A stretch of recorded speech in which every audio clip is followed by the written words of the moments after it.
Bienvenidos a Entre Libros, Mate y Café, porque la vida entre libros tiene muchas vidas, con Laura Estrada y Javier Estrada.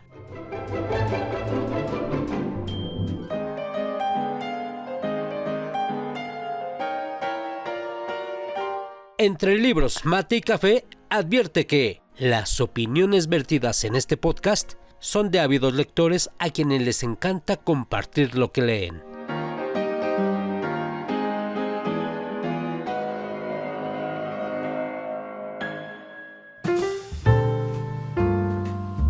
Hola, ¿cómo están? Sean bienvenidos a Entre Libros, Mate y Café. Una semana más, un episodio más.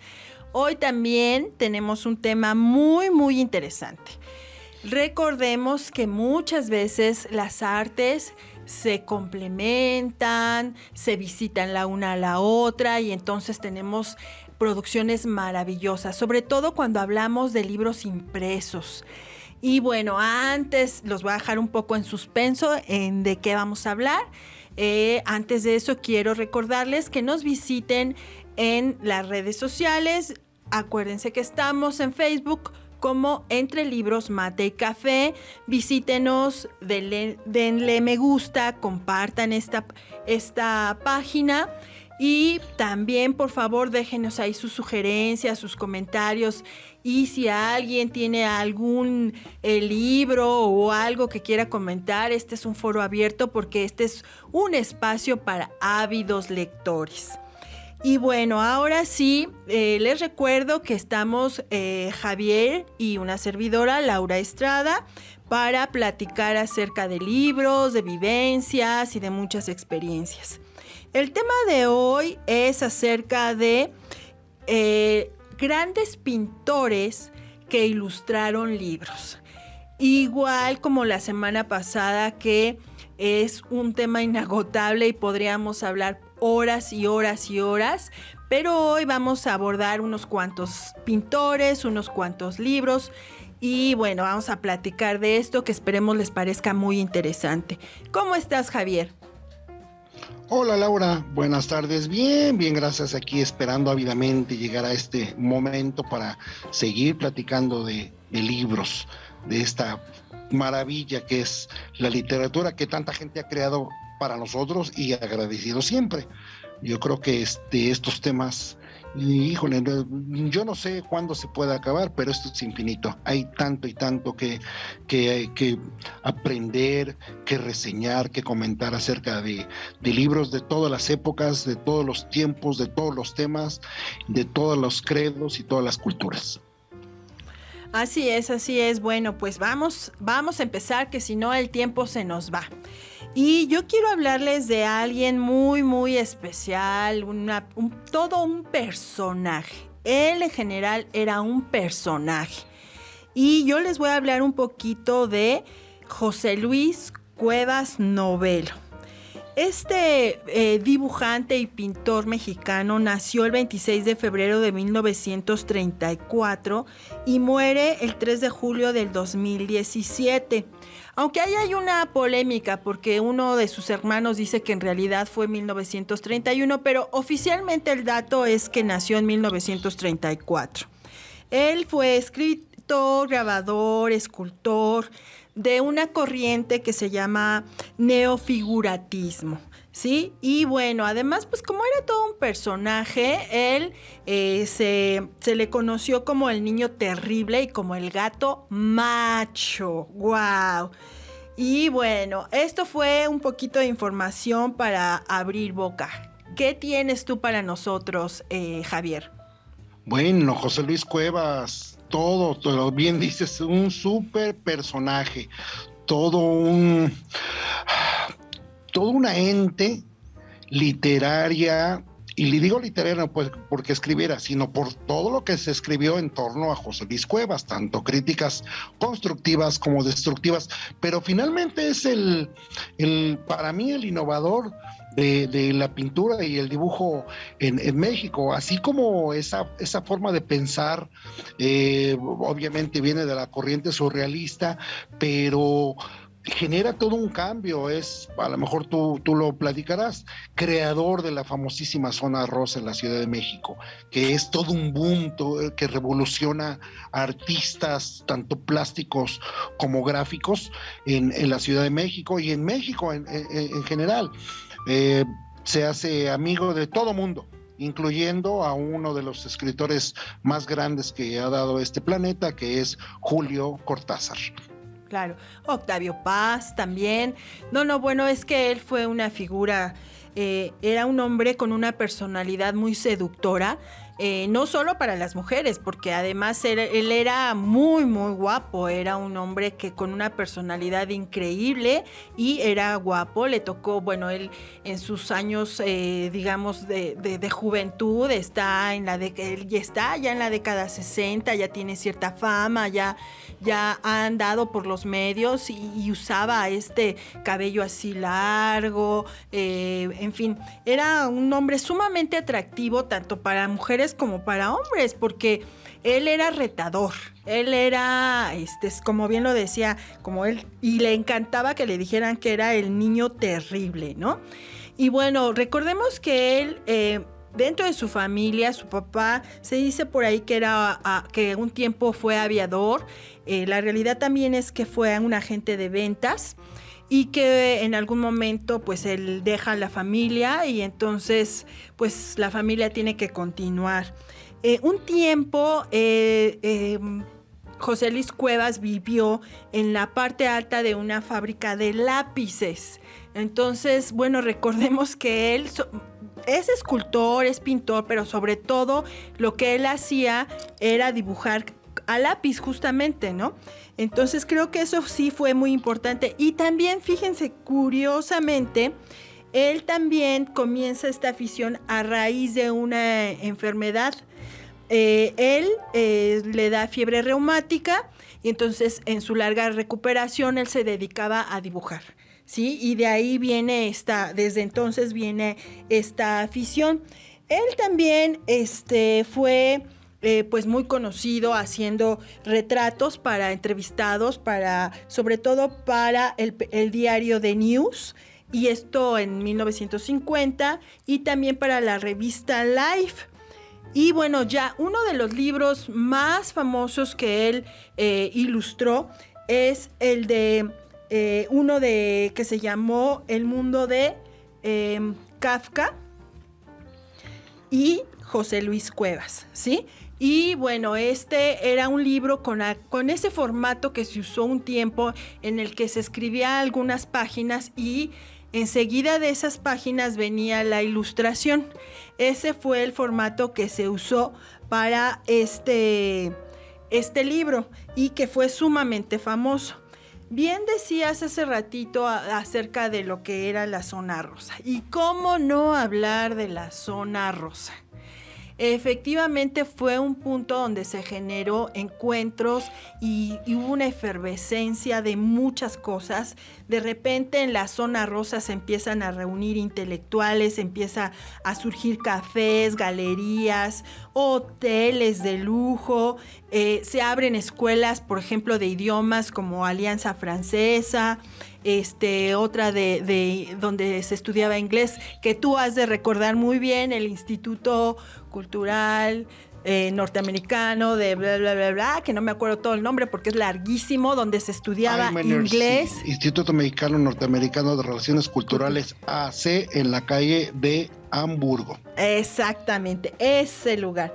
Y bueno, aquí hay una cuestión muy, muy curiosa, un dato curioso. Se dice que Luis Guillermo Piazza, que en aquel tiempo también era un personaje en la vida de intelectual de México, se disputaba con José Luis Cuevas el haber puesto nombre a esa zona, que era la zona rosa. Y entonces se cuenta por ahí que un día decidieron terminar con esa discusión echándose un volado, ¿sí? Y que entonces pues el volado lo ganó José Luis Cuevas y se quedó con esta situación de que él había puesto nombre a la zona rosa, ¿sí? Y bueno, algo muy, muy interesante también en la vida de José Luis Cuevas fueron las mujeres. aunque solo tuvo 2 esposas y su esposa Berta fue muy, muy importante en su vida, él era un señor sumamente infiel, que bueno, ya platicaremos un poquito más acerca de esto. Y que, bueno, también hablaremos un poco de lo que hizo él en cuanto a las letras. Híjole, mencionaste a Luis Guillermo Piazza, un escritor y crítico argentino. Hay una anécdota. Alguna vez que precisamente yo iba hacia la zona rosa, iba en el metro, y ahí en la zona rosa está la estación Insurgentes. Precisamente iba yo leyendo la versión de Bruguera de Rayuela, que es un libro enorme, enorme, y coincidimos en el metro. Entonces Luis Guillermo me dice, oye, ese libro es Rayuela, es un libro muy grande. Y bueno, para no hacerte el cuento largo, entablamos una buena amistad. Él aquel entonces iba a Televisa Chapultepec, ahí tenía una participación en un programa dominical de cultura, con Ricardo Rocha, en los albores también del inicio de la carrera de esta mujer periodista, no me acuerdo, pero que hoy tiene su propio programa. Y precisamente algún día platicamos acerca de eso, acerca de lo de José Luis Cuevas, y él, debo decirte, que me confesó que en realidad fue José Luis Cuevas, solo que José Luis Cuevas de pronto se le iban las cabras y quiso hacerlo enojar. Lo del volado fue una artimaña, pero sí le daba todo el mérito a José Luis Cuevas.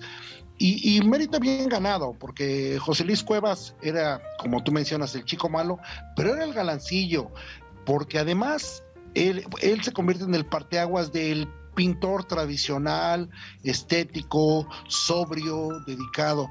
Él manejaba mucho su vida en razón de los movimientos sociales, de los movimientos culturales.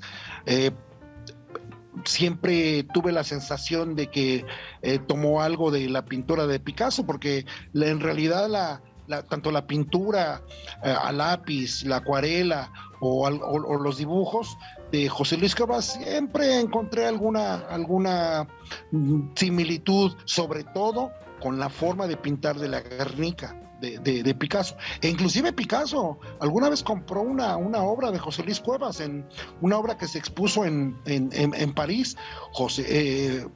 Pablo Picasso compró una obra. Quiere decir que tenía un reconocimiento tan internacional que José Luis Cuevas, digo, con todo respeto a los grandes pintores que ha tenido este país, fue uno de los pintores, dibujantes y grabadores más exitoso y muy, muy peculiar. Así es, fíjate que se le conoce de hecho como pues el que encabezó el movimiento de ruptura, que así se le llamaba, que esta corriente que él empieza rompe con el muralismo mexicano. Y bueno, él fue una de las figuras que originó y que dio paso a esta cuestión de la generación de la ruptura, así se le llamó. Y bueno, él, entre otras cosas, también le gustaba mucho escribir, porque él tenía una intensa vida, una vida muy, muy intensa, y le gustaba colaborar, por ejemplo, con periódicos. Él, de hecho, tuvo algo que se llamaba el Cuevario, que era una sección donde él, pues lo que escribía ahí mucho eran memorias, eran anécdotas, y fue una de las cosas más importantes que hizo, ¿no? Él también escribe algo que se llamó La Cortina y el Nopal, que es un reto al muralismo, es una crítica muy fuerte a lo que se había venido haciendo en la pintura mexicana. Y bueno, él efectivamente con este libro levanta alguna polémica ahí bastante interesante.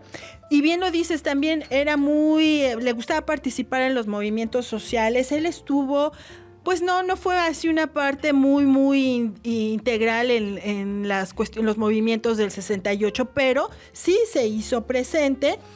Y bueno, además él tenía un gran manejo de la imagen en los medios, en todo esto.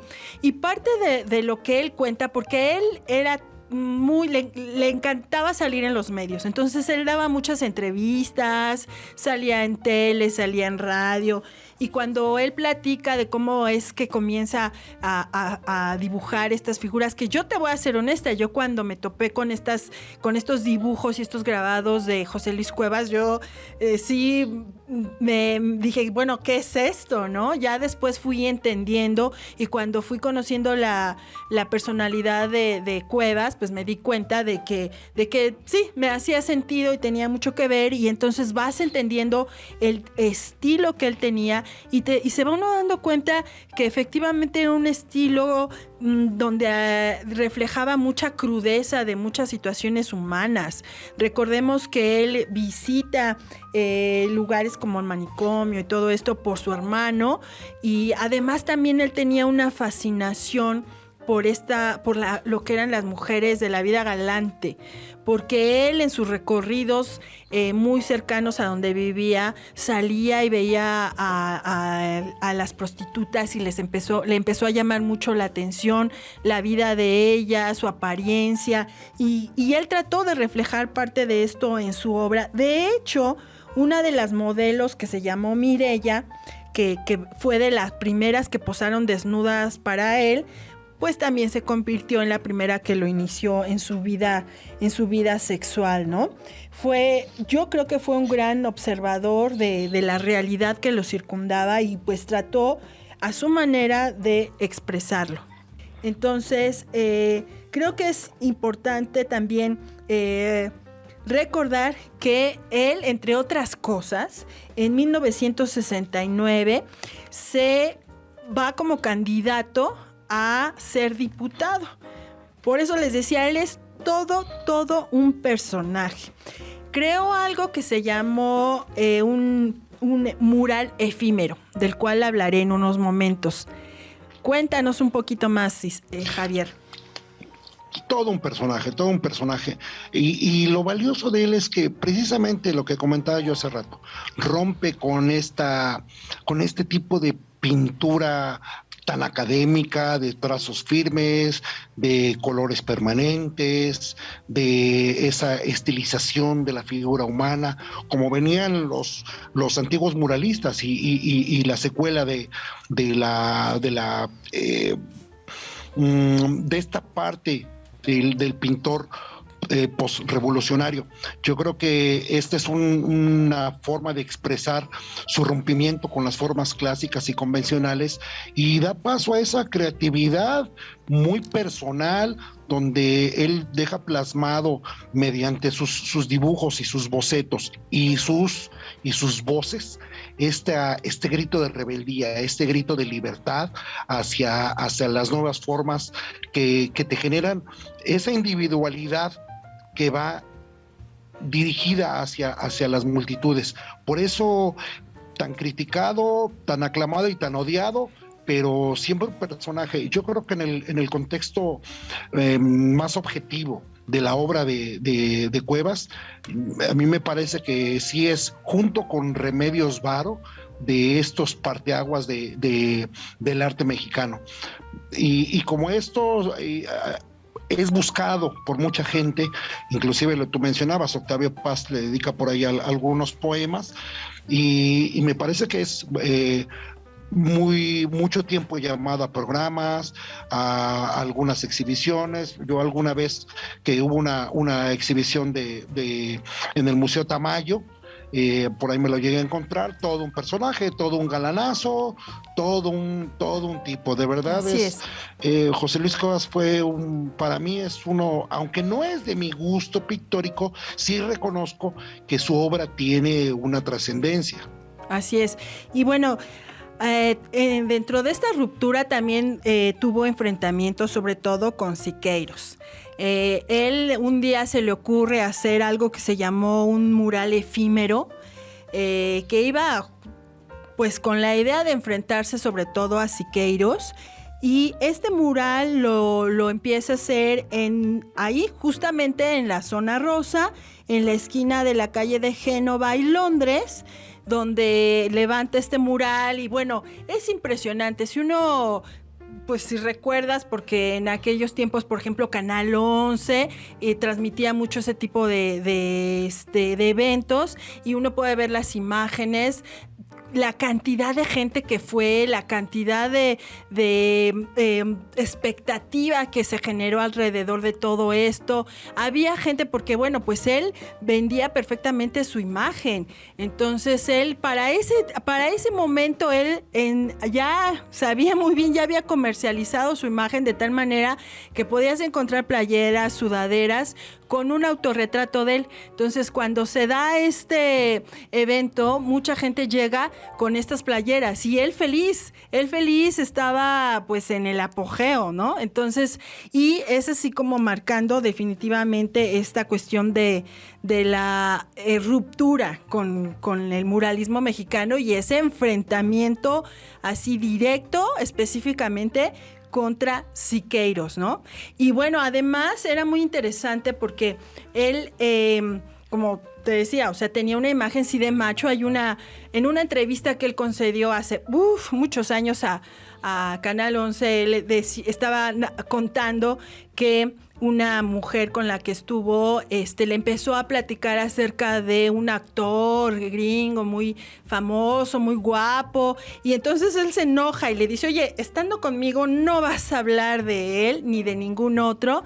Ese actor era Robert Redford, y le dice, no puedes hablar de eso. Entonces la entrevistadora le dice, oye, pero tú sí puedes hablar de mujeres. Y él responde, sí, yo sí puedo hablar de mujeres con quien sea, para eso soy hombre, ¿no? Entonces, ese tipo de respuestas pues generaban mucha polémica. Y bien, uno podía odiarlo o amarlo, pero de algo sí podemos estar seguros. Y sobre todo en cuanto a su obra.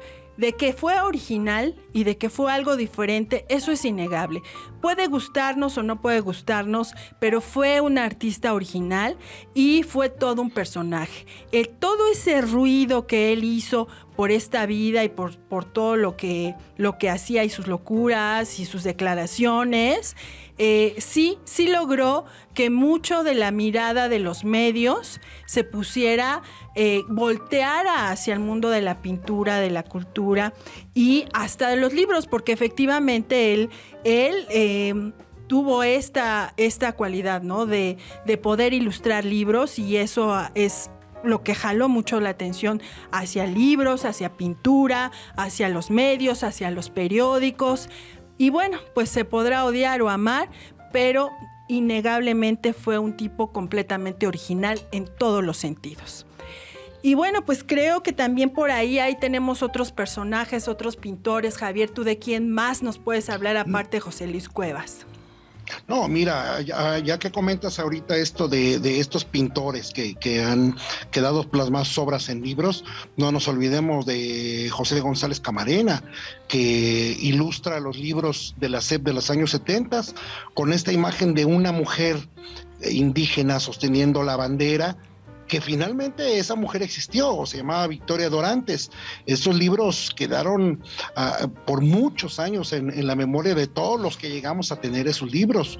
Este pintor mexicano, no tan famoso, pero con una técnica, a mí me gustaba mucho, sobre todo tenía mucho la escuela muralista, esta forma de pintar a la gente indígena, de los rasgos bien definidos, bien delimitados, el color de la piel. González Camarena quedó para la posteridad con esta obra, ¿no? Hablabas del maestro Siqueiros, y bueno, no vamos a olvidar esa muy buena pintura que por mucho tiempo estuvo en los libros de historia y que además ha salido en muchas revistas. Una obra que se llamaba Nuestra imagen actual, donde se ve el dorso de un hombre con las manos hacia adelante, pero con la cara de piedra. Ese es uno de los grandes obras pictóricas que ha quedado en los libros, y sin pasar aquel mural que está en el Poliforum Cultural Siqueiros, ahí en la Ciudad de México, que es la Marcha de la Humanidad. Yo creo que mucha gente ha dejado plasmada su obra pictórica, y que se ha usado para libros, y que de alguna manera a veces no sabemos de dónde viene, excepto que cuando vas introduciendo un poco más en la pintura, pues vas encontrando razones, ¿no? No olvidemos, por ejemplo, la gran obra de Miguel Ángel en los frescos de la Capilla Sixtina, que se usa muchísimo en revistas, en libros, etcétera. Y como esos, pues vamos encontrando un montón de gente ilustradora. La famosa cabeza rafaelesca de Dalí, que se usa mucho en los libros de literatura o de pintura, pero que ahí queda, ¿no?, para la posteridad. Claro, claro. Bueno, y también, pues, cómo no mencionar a alguien importante. Yo sé que hablar de él sería, pues, para un solo episodio, y de hecho tal vez lo hagamos especial para William Blake, ¿no? Creo que es todo un personaje, pero también todo un artista increíble, completo, poeta, pintor, grabador. Increíble, ¿no? Pero bueno, hoy yo quisiera hablar de él en cuanto a las ilustraciones que él hizo de La Divina Comedia, ¿sí? Este libro que, bueno, de por sí uno de los grandes libros en toda la historia de la literatura, y esta obra que hizo él ilustrando La Divina Comedia. Entonces creo que podríamos hablar un poquito de William Blake. Él, inglés, nacido en 1757, muere en 1827. Y bueno, él dio muestras de genialidad desde muy chico, al grado que sus padres le permiten, pues, no ir a la escuela, que él se educara ahí en casa y que fuera poco a poco desarrollándose. Y desde muy chico dio vistas de algo muy diferente. Creo que también fue un hombre que tenía una personalidad increíble, tenía una personalidad que se salía de los moldes, igual como hablábamos de Cuevas, también podríamos hablar de Blake en medio de esa sociedad británica. Él se sale de los moldes, él empieza, por ejemplo, a tener estas cuestiones, empieza a hablar de visiones. Es importante cómo él cuenta cómo a los 9 años tuvo una visión de un árbol lleno de ángeles y todo esto, ¿no? Y entonces él siempre tuvo esa libertad y ese apoyo de dar rienda suelta a su fantasía, a su imaginación. De hecho, para él, imaginación era sinónimo de fantasía. O sea, independientemente de la definición que nos den los diccionarios, para él, lo más importante, que la imaginación era sinónimo de fantasía. Ah, bien, bueno, oye, porque a mí no me tocó William Blake, es uno de mis pues háblanos. favoritos. Adelante. Para mí siempre ha sido un artista total.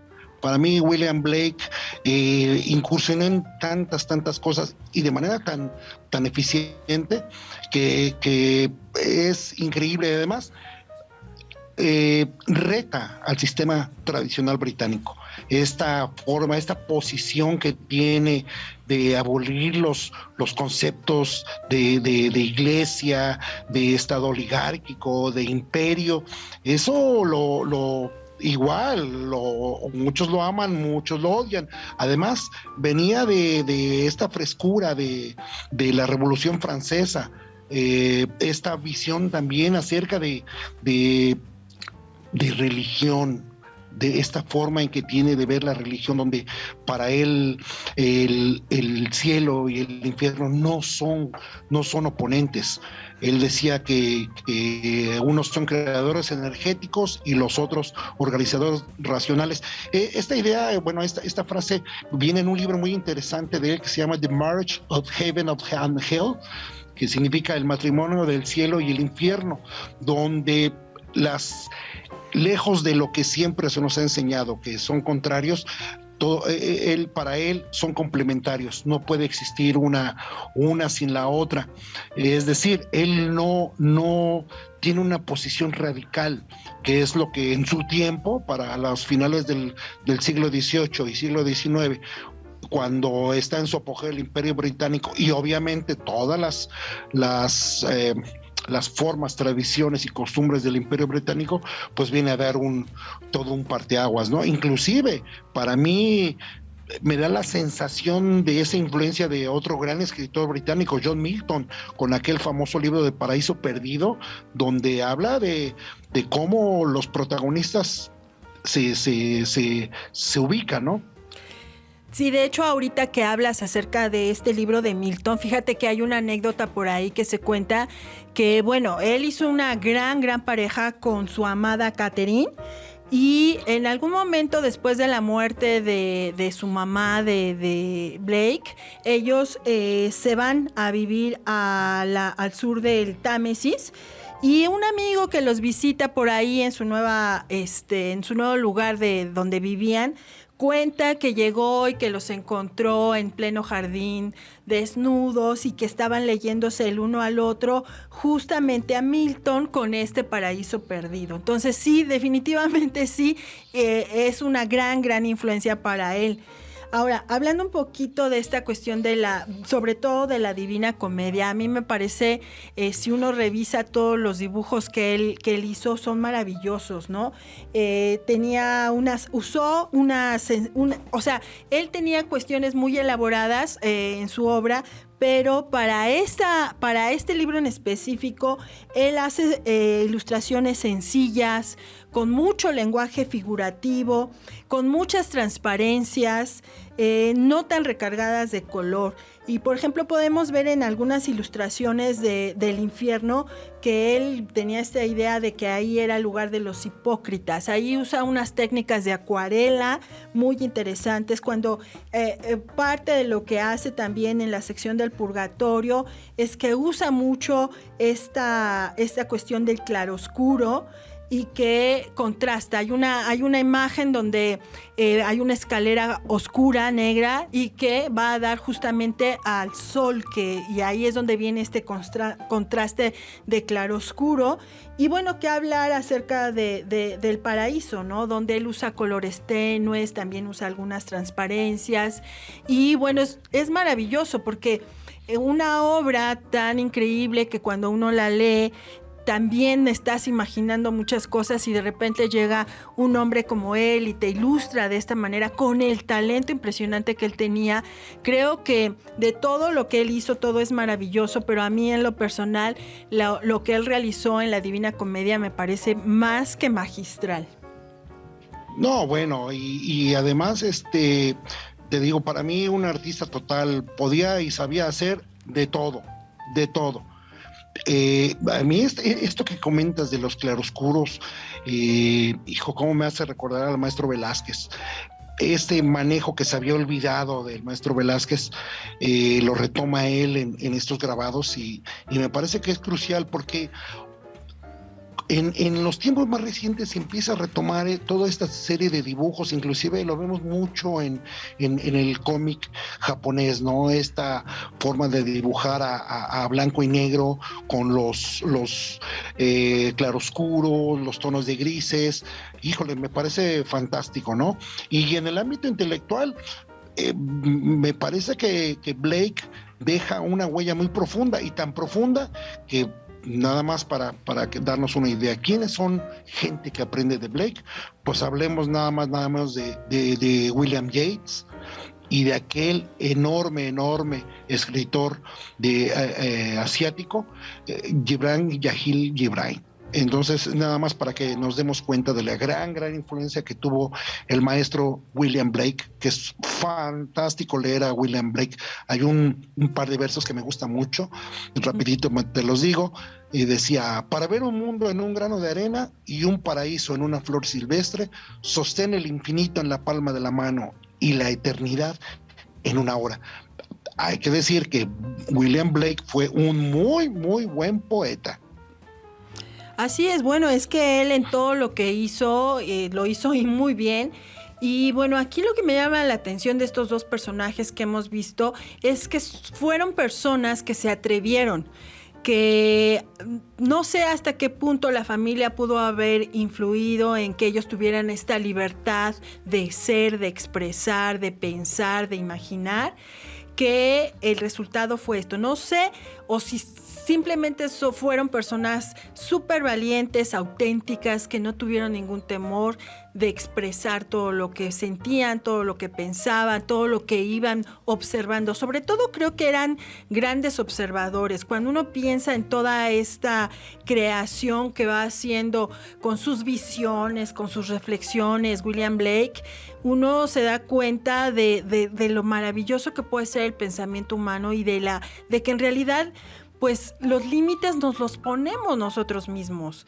Y ellos dos creo que son personajes que nos van reflejando. Uno en el plano mexicano y el otro en un plano europeo, pero que trasciende al mundo y que hay que rescatar de ellos sobre todo esta fantasía a la que dieron rienda suelta y que les permitió generar tantas cosas tan importantes. Definitivamente, yo creo que Blake para mí es uno de los grandes escritores y todólogos ingleses. Es de esas pocas mentes que ojalá que hubiese más. Casi era el mil usos de su época, pero todo lo hacía bien.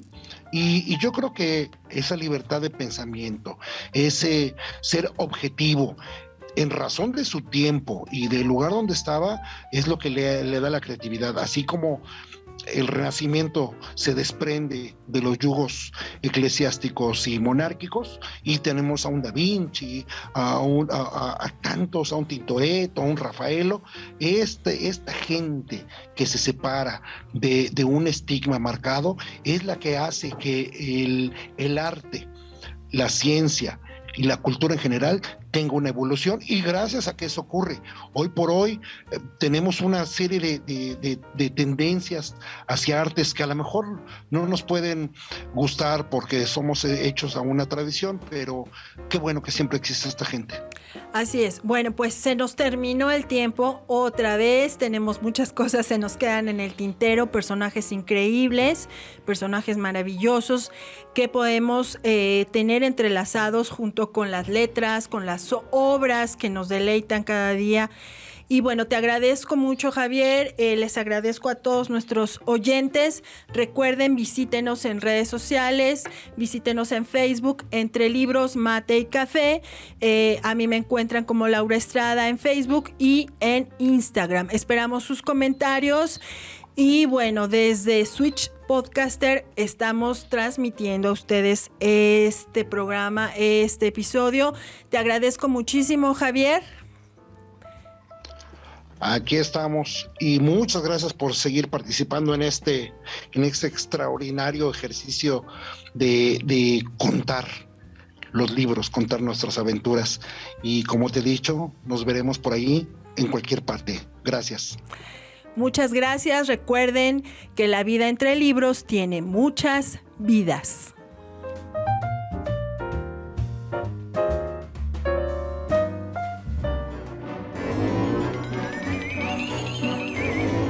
Esto fue Entre Libros, Mate y Café, con Laura Estrada y Javier Estrada. Gracias por estar con nosotros. Hasta la próxima.